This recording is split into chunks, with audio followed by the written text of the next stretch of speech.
Per la manera en què es procedeix a la conservació del patrimoni material i immaterial, es poden qualificar els països de la manera en què es procedeix a la conservació del patrimoni.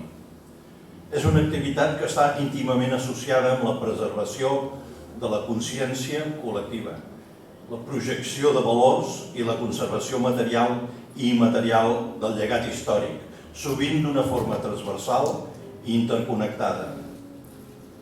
Aquesta és una reivindicació que ens afecta a tots. No és una reivindicació de poble, de Torroella i de Pals, o de Cadaqués i Roses. És una reivindicació que afecta Catalunya, afecta Europa i afecta el món. El tema de la Guerra Freda és d'importància mundial.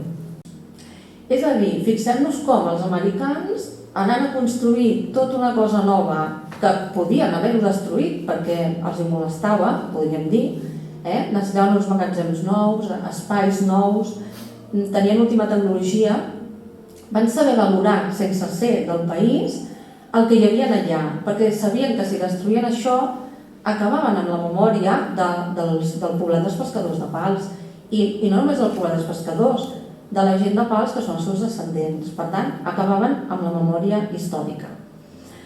El que li dona un valor afegit a un parc natural és tot el patrimoni històric i natural que té dintre del parc natural. Per tant, és un contrasentit total en un moment, en un context com aquest, en el qual és tan fàcil aconseguir fons europeus, tan fàcil justificar que són compatibles amb la recuperació històrica, arquitectònica, patrimonial de Rea de Liberty. És tan difícil explicar que s'utilitzaran aquests fons europeus per enderrocar, trinxar les runes i deixar-les com té pensat Traxa i deixar-les a dintre del parc natural. Sembla una idea surrealista. Si aquesta visió clàssica dels espais naturals com a, entre cometes, com a mena de fortaleses de natura deslligades de la societat, si és el millor, perquè justament això que és la tradició històrica de la creació d'espais protegits al món ha anat associat, d'una banda, a tot el que no fem en els espais naturals ho fem fora.